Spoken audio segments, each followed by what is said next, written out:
Ngiyanibingelela nonke ababukeli be-Black Life TV kuphi nakuphi la kufika khona lo mbukiso. Igama lami nginguStufuza Dlangamandla Zulu. Lolu hlelo lolu silibiza ngokuthi izigameko zempilo. So today ngivakashele usisi wami uzongichazela kabanzi ukuthi why ala today. Asike simuzwe ukuthi siphatheleni. Sawubona.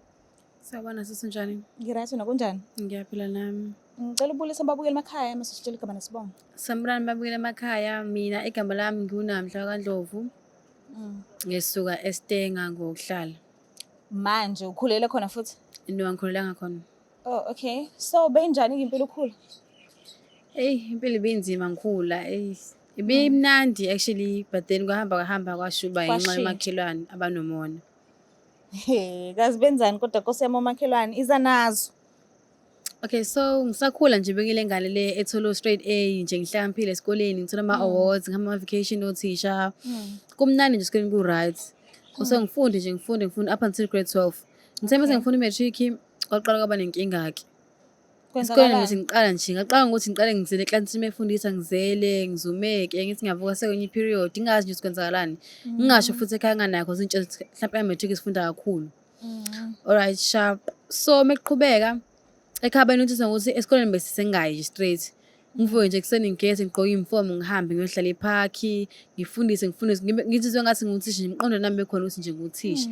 Ngifundise izihlahla nje ngikhulume ngedwa whole day bese ngiyahamba ngekhaya. Ngifanga ngabe usesikoleni kodwa usephakhi? Yes, fana ngisesikoleni kodwa ngihambe ngephakhi. Esikoleni ekhaya gcina sebecheck esikoleni ukuthi hayibo ngiyaya esikoleni thola ukuthi esikoleni sekuno-2 singakaze ngiye. Bengibuza ekhaya ukuthi kwenzakalani. Lokho ngisho ukuthi mina hayibo ngiyaya esikoleni mina cause bengayiboni into wrong ngalento eyenzakalayo. So ekhaya belandele lento le bebona ngokuthi lokho ngibuza ukuthi uba wena uba umuntu mekhuluma nami ngisho umama nobaba bengibuza ukuthi lokho ngibabuza ukuthi uba wena uba ufunani futhi bese ngibakhohliwe nje bese ngingazi umuntu. Ekhaya besukumele le ndaba lena becheck ukuthi kwenzakala bengihambise kodokotela bengihambise esibhedlela tholakala ukuthi sengiphazamisekile ngomqondo. So follow up le ndawo follow up angisizakala esibhedlela nakodokotela abatholi nje usizo abakwazi ukungisiza. Bezame ukuhamba balapha endabuko still nakhona abakwazi ukungisiza nabo angisizakali nje. Behambe kwaphela almost 6 months bezama ukungisiza. Sokuthe nje ngingasanakiwe lo ndawo sengihlala ekhaya vele sengivalelwa nje ngilokhelwa ngihlala nje ngivalelwe endaweni eyodwa ukuthi phela ngingabaleki. Kwashona umama kamakhelwane engozini yemoto. Ekushona yakhe mama kamakhelwane engozini yemoto ngaqala nje ngathi ngiyalosing apha isimo sami. Angathi ngiqala kuba ngcono. So ekhaya bebona ukuthi ukuze lento le avoid ukuthi ngikhumbule nje ingcono bemuve ekhaya samsohlala eStenga because behlala amaphumulo before. Behlala eStenga ngikhule eStenga mase ngiyabuza ukuthi hawu sahlala yini thina vele ethi no sesingahlali la lokho ingitshela ukuthi kwenzakalani vele. So ngize ngithole ngiqhumana nabangani bami la bengihlala nabo eStenga ku-internet. Bengitshela ukuthi wena mngani musuhlanya busenza into esingazazi. Hawu ngimbuza uma ukuthi awuma bese sengihlanya mina bese izinto engazazi. Ekhaya bengibizi bengihlalise phansi bengichazele besho nokuthi ungani bangisusa ubenzela ukuthi ngingaze ngicabanga ukuthi ngiyibulali. Okay, so ngalobo busuku lo mama engitshela ngabo ngeza ngathi nje ngizwa ngiright ngathi okay ngasho ngathi nje ngiright ngaleyo ndaba leyo. Ebusuku-ke ngabhala incwadi ngibona nje ayikho lento leyo ukuthi ngiyihlazo mina abantu bangibuka basho ukuthi lolu hlanya lolu ngabhala incwadi ethi ngizama ukuyibulala egarage lasekhaya. Unfortunately-ke uma wangibamba ngisengithi ngiyilengisa-ke. Ufuna ulungisa ekhaya egcekeni? Yes, bengifuna ulungisa ekhaya egcekeni egarage because bengibona ukuthi nje ngiyihlazo nje manje abantu bayibonela uhlanya nje. Even ngisho ngibuye esibuyeni ngakhona ukuthi hayibo bengihlanya mina. Ngithi ngiyalengisa-ke angibambe uma engibuza ukuthi ngenzani ngimchazele ukuthi ngine-pressure nje mina ngeke ngize ngikwazi ukuphila. Lento le ngizwa kuthiwa bengihlanya mina abantu nje bayibonela uhlanya nje. Uma engikhuze-ke ezama ukukhuluma nami ezama nje ukungikhuluma nami ngikhuza ukuthi hawu lento le siyayikhuluma nje izoba right futhi abantu balaba bakwazi indaba le yenze emaphumulo wara. Oh kahle abakutshelanga ekhaya ukuthi kade uphazamisekile emqondweni? No. Wena sewuzwa ngabanye abantu basekudeni phandle? Yes, ngizwa abantu sengiza abantu bangaphandle. Manje mangabe usepaka ufundisa izihlahla uyakukhumbula lokho ukuthi wawukwenza but kwangafiki ngaleso sikhathi ukuthi uye esikolweni? No, kwangafiki emqondweni wami kwakuthi nje nguthisha nje. Njengamanje ngiyafundisa and lezi zihlahla engibonayo ngathi abantu engibafundisayo ingane zesikole. Ezihlahleni ubona abantu? Yes, bengibona abantu. But abantu basekhaya bengarecognize ukuthi obala bengabazi nje. Yes. Uma ngabe ubona ihlahla ubona abantu abaziyo noma ubona abantu nje? Bengibona abantu nje abafundi. Kufanele bafundise. Yes. So uyakhona ukukhumbula lokho Mase kufanele ugoduke-ke wawungahamba ungena emizini yabantu, wawuqonda stress ekhaya? Ngangiqonda stress nje ekhaya Or ngife wawukwazi nje. ukubona ekhaya? Yes, ngangikwazi ukubona ekhaya.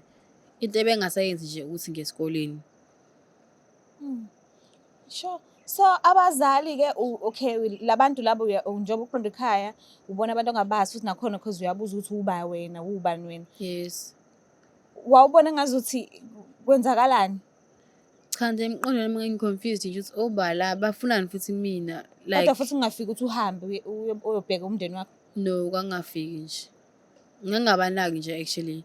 Ngangizenza into yami nje ngivukele ekuseni ngihambele because emqondweni wami kwakuthi nje shuthi ngimsebenzini.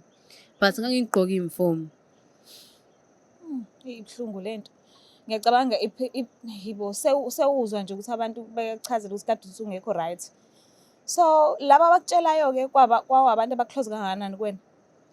Babengekho nje that close, hlampe abantu esesizana nabo eklasini befunda nami. Sengiyababuza phela ukuthi hawu kanti kwenzakalani ngize ngihambe la, sebeyangixoxela ukuthi hayibo wena busuhlanya phela busukhuluma wedwa, busungasenzi nasesikoleni ufundisa iy'hlahla ephakhi. Kushuthi nje le ndaba le indaba eyaduma nje, yaziwa nje emphakathini ukuthi nje And mina hhayi. bunamahloni ngalokho? Yes, bekunamahloni bese ngizizwa nje ngehliseka isithunzi nje. Yo, bewukhona ubudlelwano bubona ngaleso sikhathi? Sengibabuza. No, before nje uzuyibona usufundisa emahlathini, before nje usa-right, bebukhona ubudlelwano bokubona? Yes, besabangani nje esikoleni sizwana nabo No, ngibasize ngisho cause ubudlelwane mhlambe bothando no, bobungekho. no bebungekho. Angiyazi mina lento. So-ke imaphi ama-challenges amanye obhekene nawo sewu-right-ke manje? Ngaphandle nje ukuthi ucabanga ukuthi uzuyibulala, yini enye oqondane nayo ebuhlungu? Ukuthi nje abantu bebukise ngami. Mhlampe nje let's say ngihambile mhlampe ngovakasha emakhaya mhlampe emaphumulo. Abantu bathi hawu yabo nje uzwe abantu bekhuluma i-background bathi hawu lona behlanya, yabo nje behlebe ngawe. Uzizwe nje isithunzi sakho Ukhona. sehliseke, yes. Uzizwe nje isithunzi sakho sehliseke ubone ukuthi hayibo sengidume ngaleyo ndlela. Manje bayakubona kodwa ukuthi usu-right. Bayangibona ukuthi sengi-right. So manje usuyakwazi ukuqhubeka ney'fundo zakho, kukhona la ufunda khona noma mhlawumbe usuyasebenza? Ngaqhubeka ney'fundo zami, ngakhompletha i-matric wami ngakuqeda ngaphasa nge-bachelor pass. And then I went to varsity ngenza I'm still doing medicine actually. Okay. Yes. Kunjani uma ubheka iy'ncwadi? U-comparison nase-high school, kungena fast njengasekuqaleni noma mhlawumbe usuya-strugglisha manje? Angi-struggleish exactly, but then akusafani i-pace nje ayisafani nakuqala nase-high school. Or manje uyaphasa but awenele, akusafani nasekuqaleni. Yes. Even though phela akufani e-varsity nase-high school, I do understand. Yes. But uthine umuntu uyena osuke ezazi ukuthi mebamba into uthi kumthatha isikhathi esingakanani. So ngifuna ukwazi ukuthi ukuphi umehluko-ke manje-ke njengoba uthi akusafani. Umehluko nje omkhulu kangako, but e-high school uthisha besemeyikhuluma into same time ngizwe eklasini, same time ngi-understand ngikwazi ukuchazela abanye. But manje e-varsity Kufanele ustadishe. sekumele ngistadishe ngihlale phansi ngiyibukisise lento ngibone ukuthi okay, and then bese ngiyayibamba-ke. Oh, okay. So injani indlela esuphatha ngayo manje? Ngiyaphasa nje, ngiyabathola 95%, 98%. It's not bad. Ukuthi nje sekumele ngistadishe kakhulu Akukho nase-high bad. school. Yes. Yes. Akukho bad kangako. So ngokukhohlwa-ke sesiphuma nje kwezesikole. Umuntu uma ekhuluma nawe unjani ukukhumbula izinto? Ufast noma uyakhohlwa noma ubusalele lapho? Ngifuna uku-check ukuthi usukanjani manje since kade uphazamisekile umqondo ekuqaleni, manje usu-right. Ngifuna ukwazi ukuthi mayelana nokukhohlwa-ke umuntu uma kade ekhulumile nawe unjani ukukhumbula izinto? Kuthatha isikhathi because kumele ngiqale ngicabanga ukuthi konje ubalo mase sasifunda nawe, I have to think ukuthi oh Amanda sengiyakukhumbula yabo. Okay. I don't remember same time mhlawumbe ngisakubona ngithi hawu Amanda unjani, kumele uze ungikhumbuze wena nezinto esasizenza together maybe ukuze ingqondo ibuye ithi okay fine uwena lo. So memory ibuyile kahle Yes, it kahle. is. Ibuyile yona noma ingabuyanga nje indlela ebiyiyona but ibuyile. So ongichazeleke ngokushona kwamakhelwane-ke manje-ke. Lo makhelwane kade close kangakanani ekhaya? Ubevakasha ekhaya noma bekumakhelwane nje nigcinile ngokumbona ukuthi okay show nangu ukhona uvukile siyambona. Ube umuntu okangakanani nasekhaya? La uzalwa Umakhelwane khona. kahle kahle bezalwa noma bemngani wamanje umakhelwane befika everyday ekhaya ehlale simenzele itiye nje ebe lowo muntu nje loyo. Shuthi ngicabanga lento leyo wayenza ngalo suku lelo uma ephethe amadolo cause wathi uzopheka yena. Cause sina vele nje besibhizi semsesikoleni sibhizi nje futhi sayingane wathi uzopheka yena. Wapheka kanjalo ngalo suku ngicabanga ukuthi kulona suku owenza ngalo lento le. Oh, wayepheka ukudla ekhaya? Yes. Ish. Wapheka ukudla ngoba nakho umama ethe uphethwe amadolo. Yes. Wayengenayo inkinga umama uthi angene ekhishini. Wayengena inkinga cause bekumngani wakhe nje bengamsoli nokuthi futhi buye enze izinto engekho right. Nadla nonke kulokho Sadla kudla. nje sonke ukudla. But akwa-affecta mina kuphela. So mayeseshona ke wena awazange ukuthi bathi wawungephi ngaleso sikhathi? Khathi sishone ngalesikhathi lesi sengivalelwe ekhaya sengibanjiwe nje ukuthi singahambi ngayindawo. Because bese bebona ekhaya ukuthi angisekho right emqondweni. Awuphinde usithathe usibeke usichazele the time usuvaliliwe ke manje ke. Wawuthi sikuphi isizathu sokuthi bakuvalele wena nje ngokwakho ngokucabangela kwakho wawuthi wakwenze njani? Ngaleso sikhathi ngangihlezi ngibuza ukuthi kwenzakalani waye bengivalile because kumele ngihambe ngemsebenzini. Because emqondweni nami kwakuthi ngiyasebenza manje nguthisha. Kumele ngihambe ngiyofundisa izingane. Ekhaya belekhe bethi umoya lokho ngehlisa umoya angikho right. Ngiyaxoxa ukuthi ngikho right kanjani. Bekuvelele endlini. Bayengivalele endlini nje ngihlale esihlalweni sengibose ngisho namaketanga cause kuthiwa ngangilwa ngifuna ukuhamba. Yo. Yes. Baze bakuqaqa usebekisa kuphi?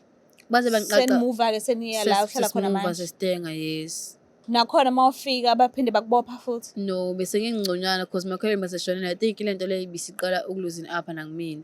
Bese ngingconywana nje. Noma bengekho right bese ngingconywana.